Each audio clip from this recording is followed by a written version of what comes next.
Las sagas familiares son algo realmente común en el mundo del deporte. Y no nos debe extrañar porque igual que hay familias de médicos, abogados, policías, etc., es lógico que también haya familias de deportistas. Y probablemente el baloncesto, entre otras cosas por el factor genético que supone la estatura, sea uno de los deportes en el que tengamos más casos de padres, hijos, hermanos, sobrinos, etc., que han practicado este mismo deporte. En ocasiones el padre es superior al hijo, en ocasiones ocurre lo contrario, en ocasiones tenemos a un padre con varios hijos que practican el deporte, incluso en épocas diferentes. Tenemos jugadores casi anónimos, padres de estrellas con hijos que generan polémica por llegar a lo más alto, padres cuyo ADN se pierde en el camino, dando lugar a auténticos engendros baloncestísticos, o hijos secretos que surgen a base de diversas comparaciones. Y hoy, en nuestro 14º episodio de Grandes Desconocidos, vamos a hablar de una familia que sin el glamour de muchas de las anteriores consiguió poner nada más y nada menos que a 4 hermanos en la NBA. Los hermanos Jones. Y si hablar de un solo personaje en nuestros documentales es ya una tarea compleja, podéis imaginar lo difícil que es hablar de hasta 4 individuos. Nuestra historia se inicia en los años 40 en McGehee, Arkansas. Una localidad en la que el señor Caldwell Jones Sr., de 1,90, y su esposa Cecilia, de 1,80, tienen nada más y nada menos que 8 hijos, 7 hijos y una hija. Y por tanto, probablemente el señor Jones bromeaba en casa con la posibilidad de crear un equipo de baloncesto con todos sus hijos. Pero en el caso del señor Jones, la broma se hizo realidad y 6 de ellos llegaron a ser baloncestistas profesionales. Y aunque hasta 4 de ellos llegan a la NBA, la primera piedra dentro de la historia de los hermanos Jones la pone el hermano mayor, Oliver Jones, nacido en 1943 y que inicia un periodo de 18 años en el que uno de los hermanos Jones jugaba como pívot en la Universidad de Albany State. Y para intensificar aún más el lazo entre los Jones y esta universidad, Deacon Oliver Jones fue entrenador de los Rams de la Universidad de Albany State durante 28 años. Jones juega en Albany State entre 1961 y 1965 y abre el camino a sus hermanos, siendo el primero en ser elegido en el draft, concretamente con el número 99 en el draft del 65 por los Cincinnati Royals. El siguiente hermano en unirse al equipo de Albany State es Melvin Jones, 2 años menor que Oliver y 3 centímetros más alto. Melvin también entra en el draft en el puesto número 104 y es elegido por los Sixers, pasando posteriormente a ser entrenador ayudante en Albany, de modo que no solo durante 18 años uno de los Jones era el center del equipo, sino que durante 24 años, nada más y nada menos, hubo un Jones de un modo u otro en las filas de la Albany State University. En 1966 se incorpora el tercero de los hermanos, Wilbert Jones, conocido como Will Jones. Con 2,3 metros y alternando las posiciones de ala pivot y de alero, probablemente estamos ante el más talentoso de los hermanos. Tras contribuir al tercer título estatal consecutivo de Albany State, es seleccionado en el número 69 del draft del 69 por Los Ángeles Lakers. Hacerse un sitio en esos Lakers era misión imposible y por tanto termina recalando en los Miami Floridians de la ABA, que lo habían seleccionado en ese mismo draft. La estrella indiscutible de los Floridians era Donnie Freeman, un base procedente de Illinois que en esa temporada se fue a 27 puntos por partido y que culminó una larga carrera en la ABA con un último año en el que pudo jugar en la NBA nada más y nada menos que en Los Ángeles Lakers. Una recompensa de final de carrera de la que disfrutaron muchas de las viejas glorias de esta liga tan olvidada que es la ABA. Y como curiosidad adicional en torno a estos Miami Floridians, Will Jones coincide también con Al Cueto, Alfonso Ángel Cueto, un pívot cubano que llegó a Miami tras la llegada de Castro al poder en Cuba y que eligió jugar en la ABA a pesar de tener ofertas de la NBA, rechazando la posibilidad de jugar en los Seattle Supersonics que lo habían elegido en la 10ª ronda del draft del 69. Y tras destacar en la Universidad de Tulsa, su carrera es breve, tan solo 2 años como profesional entre Miami y Memphis. Y el motivo de su retirada no fueron las lesiones, sino los negocios. Al Cueto se convirtió en el principal representante de la marca Mau en Estados Unidos y se encargó de introducir esta marca cervecera en la tierra del tío Sam. Y curiosamente, tras un récord desastroso de victorias-derrotas de los Floridians, tanto Cueto como Jones pasan su segunda temporada en los Memphis Pros, equipo en el que se inicia un periodo de 4 años en la carrera de Will Jones. Jones se asienta como titular en los Memphis Pros, que después pasan a llamarse Memphis Tams, y juega incluso un All-Star Game. A nivel colectivo, la única temporada destacable de las que pasa Jones en Memphis es la primera, en la que llegan a playoffs pero caen ante un equipo más fuerte como los Indiana Pacers. Jones deja Miami en 1974 con 26 años y llega su momento de gloria. Jones firma con los Kentucky Colonels, una auténtica potencia de la competición que contaba con un elenco impresionante.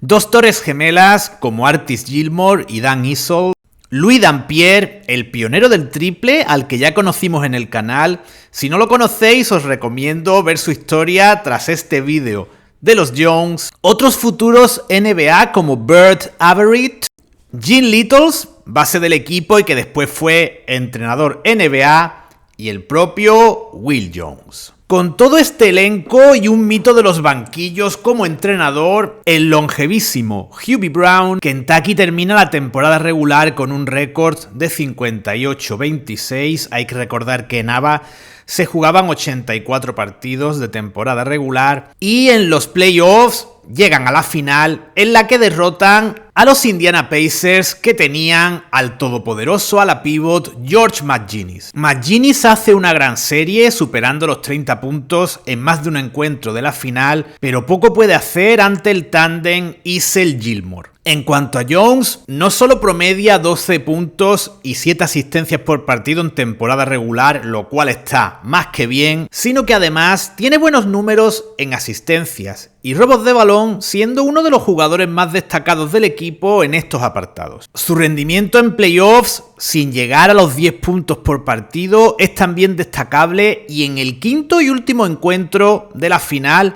se va junto con otros 7 compañeros por encima de los 10 puntos.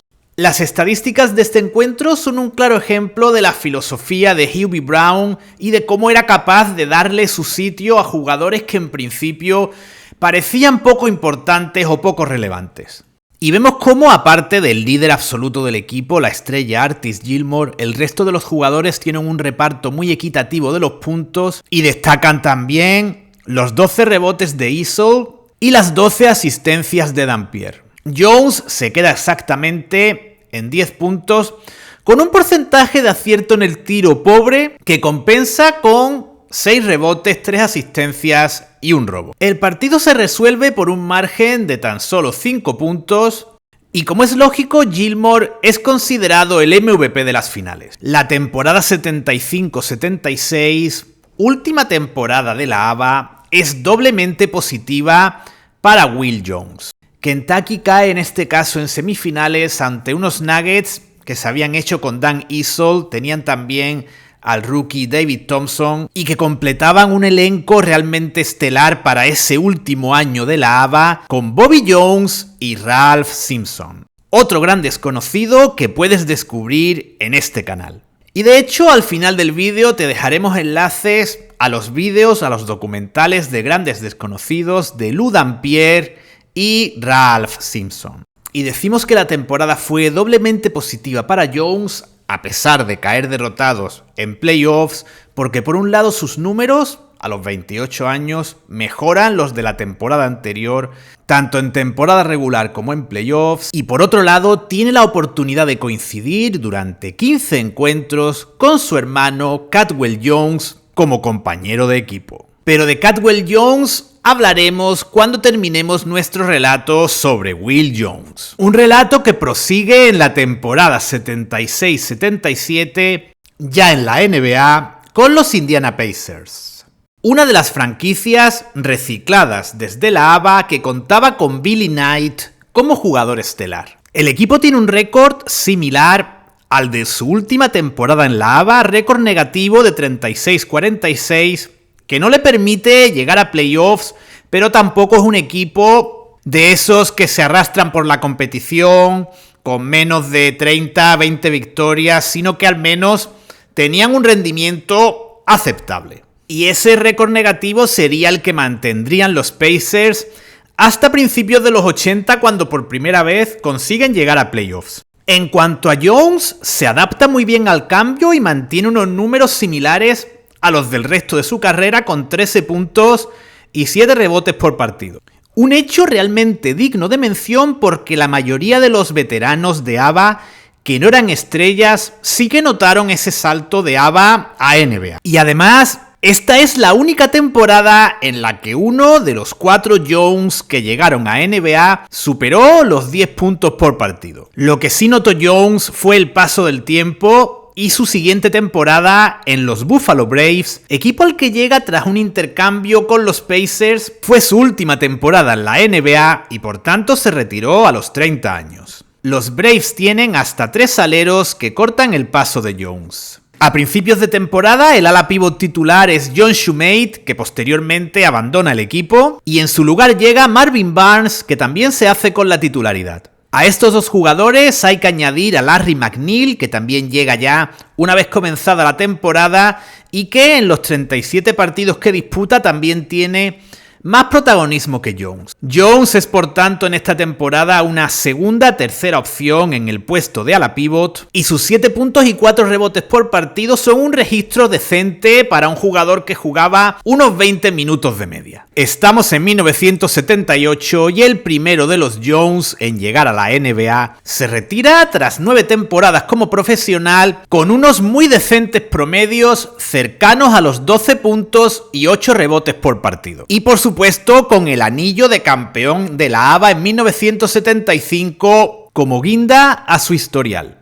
Siendo además uno de los primeros jugadores denominados por los expertos como All-Around Player por su capacidad de jugar cerca y lejos del aro y aportar tanto defensiva como ofensivamente. Dejamos por tanto al tercero de los Jones y primero en jugar en la NBA, y si uno de los apodos de Will Jones era Shaft, probablemente por su parecido con el personaje de la película de los 70, el apodo de Caldwell, con 2 metros 11, el más alto de los hermanos, era The Doctor of Defense, el doctor de la defensa. En los próximos minutos vamos a descubrir por qué. Nacido el 4 de agosto del 50, llega a la universidad en 1969 precisamente para sustituir a su hermano Will. Sin embargo, el ser hermano de no tenía nada que ver a la hora de jugar en Albany. Estos hermanos Jones se lo ganaban a pulso, y en el caso de Caldwell Jones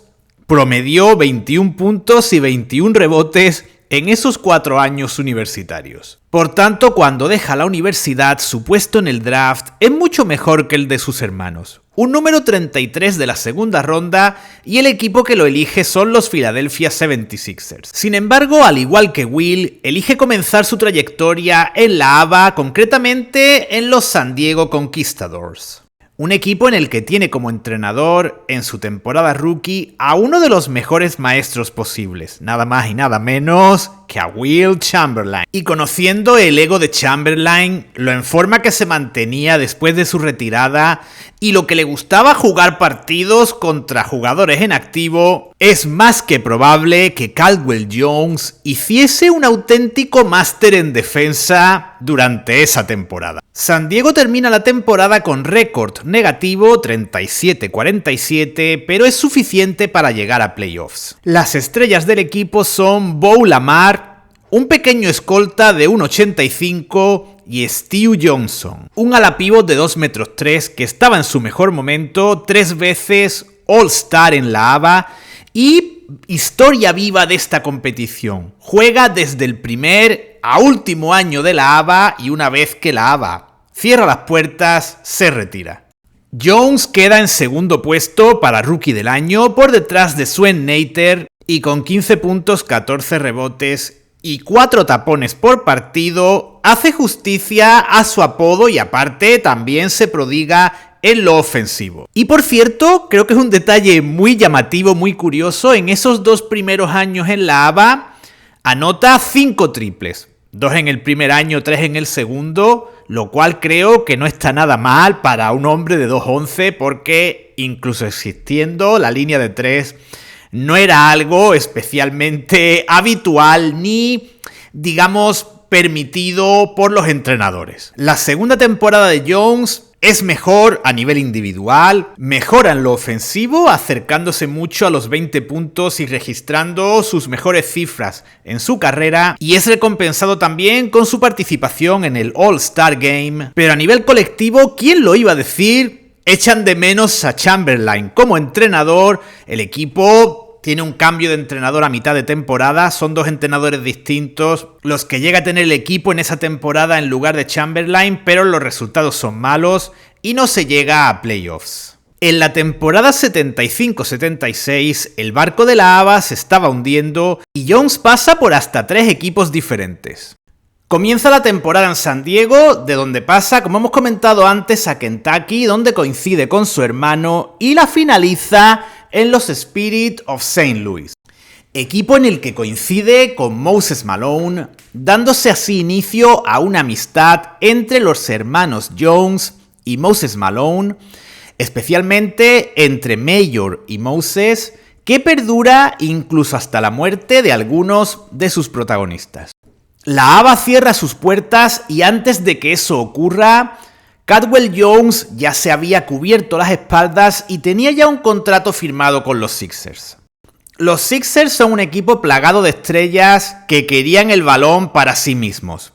El Dr. J, Doug Collins, Walt B. Free.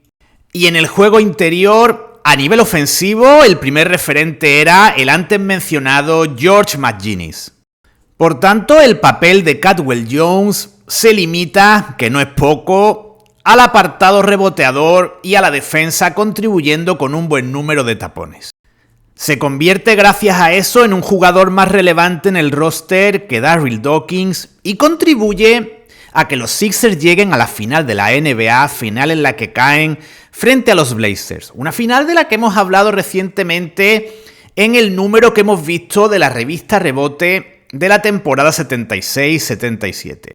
Jones permanece 6 temporadas en los Sixers hasta la 81-82 y en todas ellas aporta más o menos lo mismo en rebotes, tapones, en puntos también por debajo de los 10 puntos y podríamos decir que su mejor temporada es la 78-79 dentro de este periplo en el equipo de Pensilvania. Con 9,3 puntos y 9,6 rebotes se va virtualmente a las dobles figuras y en playoffs tiene una gran actuación y destaca, por ejemplo, en la derrota de los Sixers frente a los Spurs en 7 partidos y en la que promedia 11 puntos, 13 rebotes, 2 asistencias y 3 tapones por partido, y precisamente a esa serie pertenecen las imágenes que están ilustrando los últimos minutos. De cara a la temporada 82-83, Jones es un jugador valioso, aunque no fuese muy destacado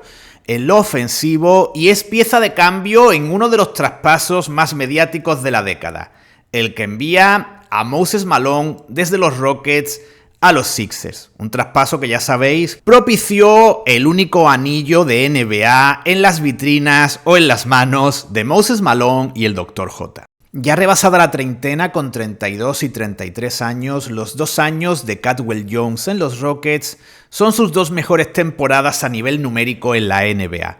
Pero evidentemente esos Rockets son un equipo en plena reconstrucción.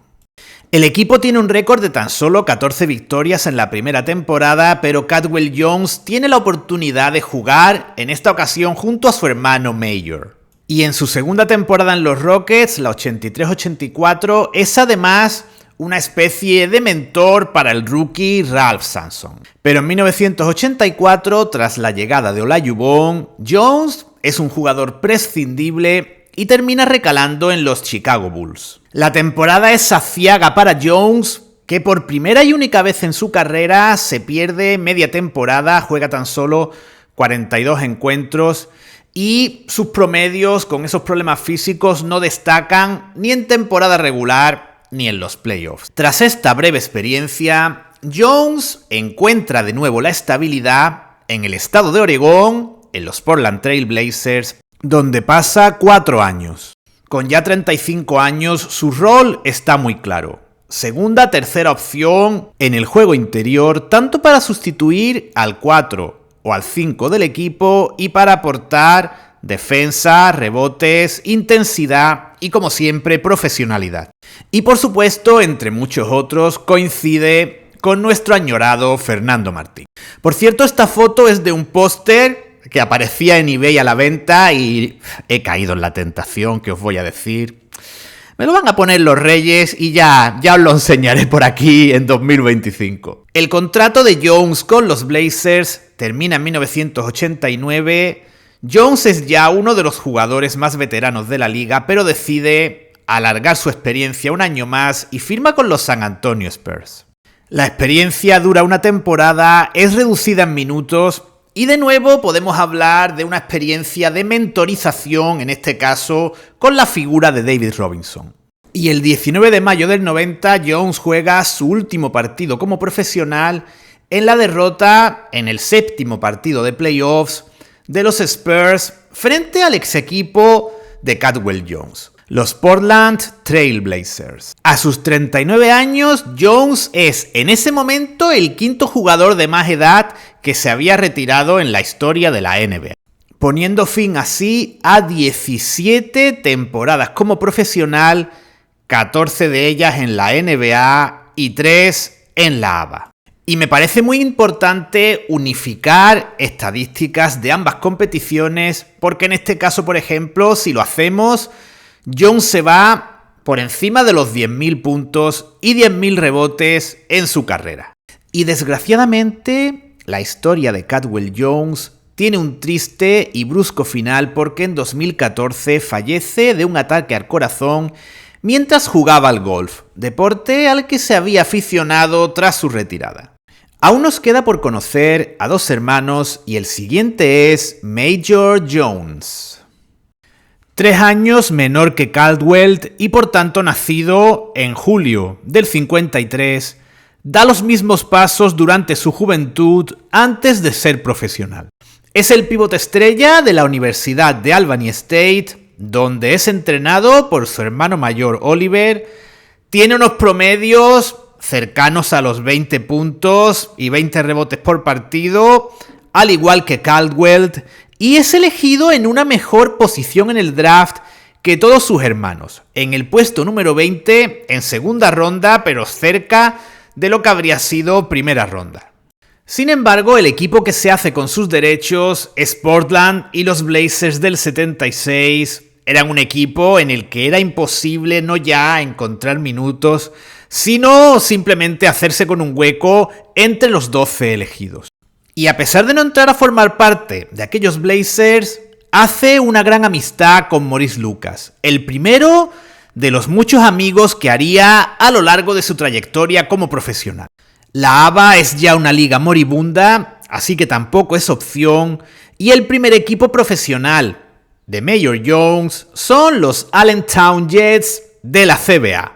Los Jets eran una potencia dentro de la humilde CBA, venían de ser campeones y en esa temporada volvieron a llegar a la final, pero en esta ocasión terminaron como subcampeones de la Continental Basketball Association. Su siguiente temporada la podemos definir como un año perdido, puesto que juega en la AABA, una fallida liga que dura tan solo un año y durante la cual milita en un equipo denominado New York Guards. Y lo mismo podemos decir de su siguiente temporada, la 78-79, durante la cual juega en los Fresno Stars, equipo de otra liga fallida denominada WBA. Y cuando ya apenas tenía esperanzas de encauzar su carrera profesional tras varias pruebas en esos años con diferentes equipos como Buffalo o Atlanta que no habían llegado a ninguna parte, en la temporada 79-80 es contratado por los Houston Rockets como agente libre. Con sus 2,5 metros y 102 kilos, es el más duro de los hermanos y podríamos decir que entra dentro del prototipo de ala pívot de la época. Y ya con 26 años, ante una oportunidad de oro en su vida, acepta de buen grado su rol como suplente del ala pívot titular de los Rockets, que no era otro en ese momento que Rudy Tomjanovic. Y durante las 5 temporadas que pasa en Houston se convierte en un jugador muy querido por aficionados y por compañeros. Su rol es siempre el mismo, 9º, 10º hombre en la rotación y a nivel colectivo, por supuesto, sus mejores años son sus 2 primeros años en los cuales los Rockets llegan a playoffs y en el segundo de ellos se plantan en la finalísima ante los Celtics. Una serie a la que corresponden estas imágenes y en concreto en este partido Jones fue en el que más jugó y anotó 7 puntos, dejando para la posteridad este magnífico póster, valga la redundancia. Y al igual que su hermano Caldwell, abandona los Rockets en 1984, en su caso para recalar en los Detroit Pistons. Equipo en el que se convierte en una de las últimas opciones en el banquillo de Chuck Daly, juega 47 partidos y no llega a los 3 puntos y 3 rebotes en cada uno de ellos. Y aunque es elegido para formar parte de los 12 jugadores que juegan playoffs, tan solo juega un encuentro, el último de su carrera, la derrota de los Pistons frente a los Celtics por 99-133. Un partido en el que anota los 2 últimos puntos de su carrera. Una humilde pero intachable carrera que finaliza en este punto a los 31 años y que aquí podemos ver tanto en temporada regular como en playoffs, reflejada en números. Y en caso de que queráis saber más sobre Mayor Jones, que ya tiene 71 años, aquí tenéis una web en la que habla, entre otras cosas, del estrecho vínculo que crearon con Moses Malone y de muchas de las experiencias vividas por Mayor como profesional. Y llega por tanto el momento de hablar del hermano pequeño de los Jones, de Charles Jones. Y si Will era el más versátil, Caldwell el más alto, Mayor el más duro, en el caso de Charles Jones estamos ante el más longevo de todos. Nacido en abril del 57, es de la misma estatura que Mayor, aunque más estilizado. Pasa por supuesto también por Albany State, aunque con unos registros algo inferiores a los de sus hermanos, de todas maneras muy destacables, una media global en la carrera universitaria de 12 puntos, 12 rebotes por partido, y también tiene un menor impacto en el draft, donde es elegido en la 8ª ronda del draft de 1979. Los Suns, el equipo que le elige en 1979, es una de las potencias de la NBA en ese momento y tiene perfectamente cubiertos los puestos interiores. Y por tanto, Charles Jones no tiene sitio y tiene que buscarse la vida en otras competiciones. A partir de aquí, Charles inicia un tortuoso camino parecido al de su hermano Mayor. Su primer equipo son los Maine Lumberjacks de la CBA. Equipo en el que coincide con otro futuro NBA que tuvo algún año bueno en la competición como Billy Ray Bates. En la temporada 80-81 cruza el charco, algo que en principio ninguno de sus hermanos hizo, aunque Major Jones habla de alguna experiencia en el baloncesto italiano, aunque parece, al menos en los datos que hemos encontrado, que no llegó a concretarse, y juega en el Niza de la Liga Francesa, de donde pasa a otro destino europeo, humilde como el Gorizia de la Liga Italiana. Retorna a la CBA, donde está entre el 82 y el 84, y en 1984 tiene su primera oportunidad de jugar en la NBA. Una oportunidad extraordinariamente breve, pues se reduce a un único partido con los Sixers frente a los Celtics, partido en el que anota su primer punto como profesional. Vuelve por tanto a la CBA, pero ya en la temporada 84-85 consigue hacerse un hueco entre los profesionales. Juega en primer lugar 3 partidos con los Bulls para posteriormente firmar con los Washington Bullets, franquicia en la que permanecería nada más y nada menos que 9 temporadas, algo muy destacable puesto que llega al equipo ya con 27 años. Y la mejor versión de Charles Jones se ve precisamente en esa temporada 84-85. Jones promedia 5 puntos por partido en temporada regular y se va a 7, llegando a 10 y 11 puntos en 2 partidos en la eliminatoria de playoffs frente a los Sixers.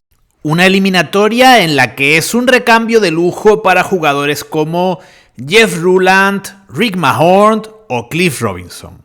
A partir de ahí, durante el resto de sus años en los Bullets, tiene un rol muy similar al de Major en los Rockets. Un jugador de fondo de armario, por así decirlo, uno de los últimos repuestos en el banquillo, pero que, al igual que sus hermanos, aportaba una ética de trabajo y una profesionalidad a prueba de balas. En la temporada 93-94 abandona los Bullets, se marcha a los Pistons, ya con 36 años, y pasa un año con poca historia en un equipo que estaba en transición y que ni siquiera llega a los playoffs. Y cuando puede que ya estuviese pensando en la retirada, le llega una oportunidad inesperada, la de firmar con los Rockets, equipo en el que ya habían estado tanto Major como Caldwell Jones. Comienza firmando un contrato de 10 días que fue el mismo régimen de contrato que tuvo en los Pistons, y finalmente se gana un contrato para todo lo que resta de temporada y disputa los playoffs de esa temporada con los Rockets. Y aunque no llega al punto por partido y juega unos 12 minutos de media en cada encuentro, es alineado en 19 partidos de esos playoffs y pone su pequeño granito de arena para que el equipo de la Jubón se proclamase por segunda vez consecutiva campeón de la NBA. Y por tanto, Charles Jones consigue que los hermanos Jones tuviesen un anillo de campeón de la NBA. Y aunque podría haber sido un buen momento para retirarse, Charles Jones se ve en forma y los Rockets lo valoran como duodécimo hombre, como un hombre que aporta experiencia, un mentor para los jugadores jóvenes que llegaban, y lo mantienen en el roster hasta 1998, momento en el que se retira, disputando su último partido el 3 de mayo de 1998 con 41 años y 30 días en la derrota de los Rockets frente a los Jazz en primera ronda de playoffs. Y por tanto, como hemos dicho al principio de su historia, es el más longevo de los hermanos, puesto que Caldwell se retiró con 39, así que Charles no solo es el único hermano en ganar un anillo de campeón, sino que también fue el que se retiró con más edad. A partir de aquí podemos dar una serie de datos curiosos de récords relacionados con estos 4 hermanos. En primer lugar, entre 1969 y 1998, siempre hay un Jones en una de las ligas profesionales de baloncesto. El primer enfrentamiento entre 2 hermanos Jones se produce el 12 de octubre del 73 con la victoria de los Memphis de Will Jones frente a los San Diego de Caldwell Jones. En la temporada 84-85, 3 de los Jones, Caldwell, Major y Charles están simultáneamente en la NBA. Y el último enfrentamiento entre dos hermanos Jones se produce en 1990 con la victoria de los Spurs de Caldwell Jones frente a los Bulls de Charles Jones. Y podríamos seguir eternamente con más récords como las 37 temporadas en total sumadas por todos los hermanos en NBA, que se elevan a 50 si sumamos también, que debemos hacerlo, las temporadas en la ABA. Y con este dato numérico digno de que los hermanos Jones entrasen en conjunto, evidentemente no a nivel individual, pero sí como cuarteto de hermanos en el Hall of Fame, terminamos este relato que ha sido 4 veces más difícil de hacer que cualquier otro documental de estas series hecho hasta ahora. Espero que lo valoréis en su justa medida, que lo hayáis disfrutado, que hayáis aprendido tanto como yo, y os espero próximamente en los diferentes episodios de todas nuestras diferentes series en Retrobasket Spain.